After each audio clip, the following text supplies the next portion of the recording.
When this video is over, you're gonna Google 3 words. In 2013, a Canadian college student was traveling alone through California when she decided to spend the night in a notoriously sketchy hotel in Los Angeles. When she didn't check in with her family that night, they actually called the police, and the police discovered that she was missing. And then the hotel released some insane footage of her in an elevator. As soon as she steps into the elevator, she presses all the buttons and then starts hiding in the corner, and then starts poking her head out of the elevator into the hall over and over again, as if looking for someone that was chasing her, but there's nobody in the hall. Then, inexplicably, she stands right in the threshold of the elevator and starts flashing her hands around like crazy and then runs away, and it's the last anybody sees her alive. It wasn't until a few weeks later, when residents of the hotel noticed a foul taste in their water, that they discovered her body floating in the water tanks on the roof. They ruled her death an accident, but that means she would have had to get onto a locked roof, climb a 10-foot-high water tank without a ladder, open a heavy lid, and wriggle inside the tank on her own.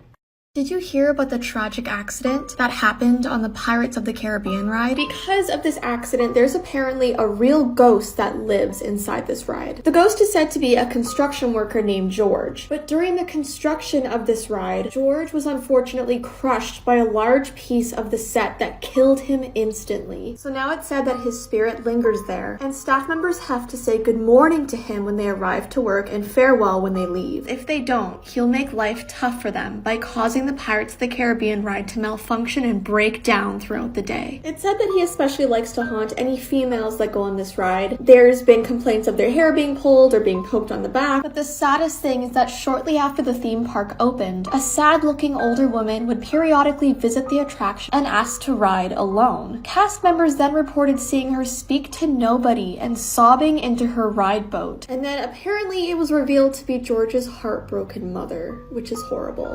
Crazy part is, most people believe that these 3 things will actually save your life.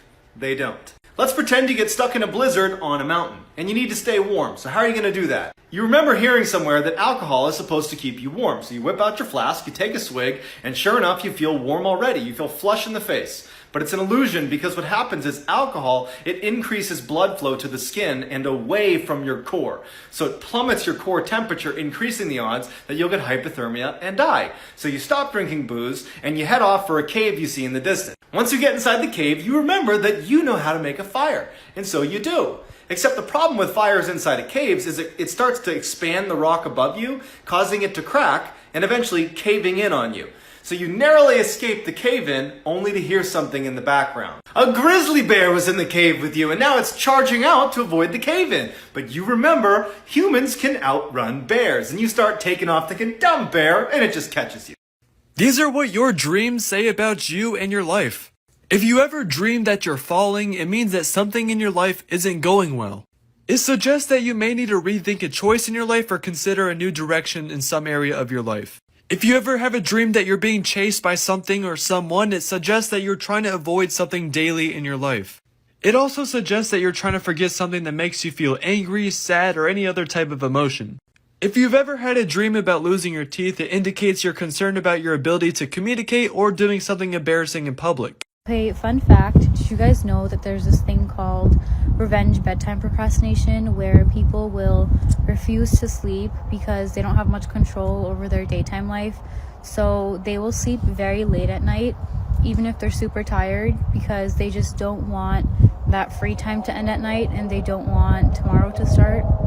Back in the Victorian era, when a family lost a child, they would make what was called a mourning doll. This was mainly for very rich families, and they would make a mourning doll to look exactly like the child that they lost. It would often be made of wax, and sometimes the hair would be taken straight from the dead body and put onto the doll to add an extra level of authenticity. Then the dolls would be put into the real crib of the child they lost. Their clothes would be changed every single day. They would be cared for like a real child to help the family cope with the loss. Back in that time, medicine was significantly less advanced, and the mortality rate for children and infants was a lot higher than it is now. A lot of kids died very young back then, so mourning dolls were a very popular thing.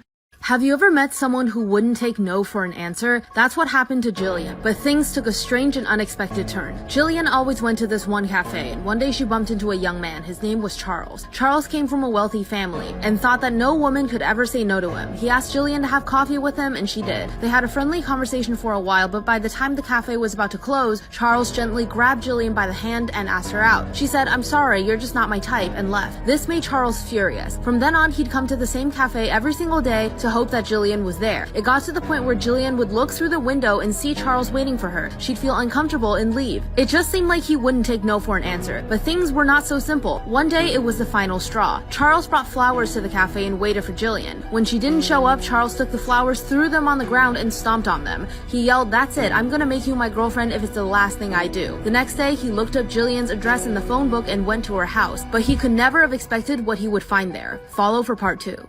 Have you ever met someone who wouldn't take no for an answer? Charles became obsessed with Jillian after she blew him off at the cafe. Charles was the type of man who couldn't accept that anyone might reject him, so he found Jillian's address from the phone book and went to her house. He knocked on the door many times until he heard Jillian's voice say, "Charles, what the heck are you doing?" Charles replied, "I don't get why you wouldn't go out with me. We had such a great conversation in the cafe." Jillian replied, "I already told you, you're just not my type. But if you really want to know what my type is, I can show you." Then she opened the door. Charles stepped in. "You see that door at the end of the hallway? Go in there and you'll see the type of man I like." Charles eagerly went in and saw a staircase leading down to the basement. What happened next would shock anyone. When he got to the bottom of the stairs, he smelled a horrible rotting smell. Then he saw that he was surrounded by 12 or 13 bodies nailed to the wall. All of them were headless. On the table against the wall, their heads were arranged in a row. Suddenly, Charles felt a tap on his shoulder. He turned around and saw Jillian with an axe. Jillian swung the axe, and as Charles's head flew across the room, Jillian picked it up, looked it dead in the eye, and said, "Now you're my type."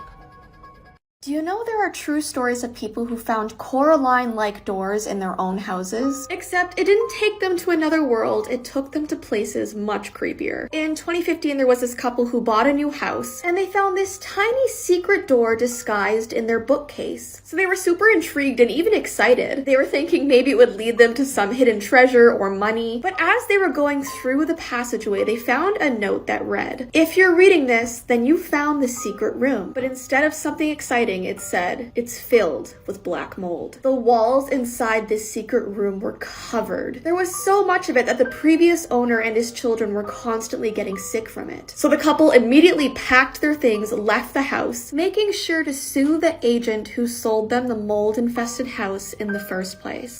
If you're ever driving late at night, don't do what they did. 2 boys picked up a girl on the side of the road while they were on their way to a school dance. In the car, she kept saying that she was cold, so one of the boys gave her his jacket. But when the night ended and they were about to drop her off, the girl accidentally left with the jacket. So the boys said that they would just come back the next day to get it. But when they came back and knocked on her door, they discovered something that would make them question what is real and what isn't. An old woman opened the door and asked them who they were looking for. After talking to her for a while, it was revealed that the girl they found on the side of the road was her daughter. But the thing is, she had been dead for 12 years.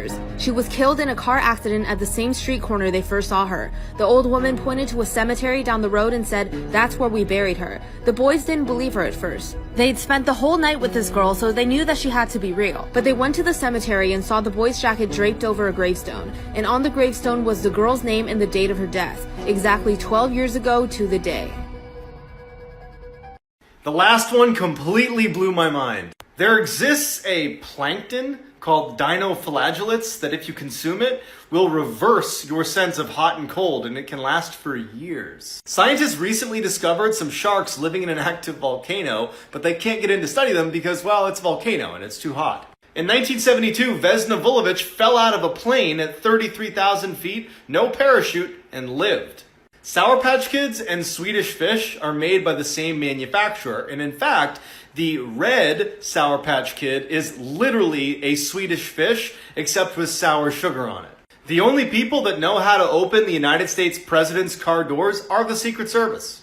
Did you know that there's actually a haunted Ronald McDonald bench in Mexico? This is actually one of the most bizarre stories that I've ever heard. The story goes that 2 young men had just left the nightclub and were very hungry and went looking for a late night snack. They both settled on having McDonald's, and once they had gotten their food, they both took a seat on the Ronald McDonald bench outside of the restaurant. It was a strange bench because it had a statue of Ronald McDonald sitting in the middle with his arms spread out. His face almost had this crazed expression, and one of the men eventually laid down on Ronald's lap and said, "I'm tired." Just then, Ronald McDonald's head turned and looked down at him and said, "I'm tired too." The legend says they were so shocked by hearing this that one of them died instantly and the other is still in a coma to this day. Apparently, the security cameras outside the restaurant recorded everything. So it is rumored that McDonald's paid a huge amount of money to cover it up because they didn't want the public to find out they had an actual really dangerous haunted McDonald's statue.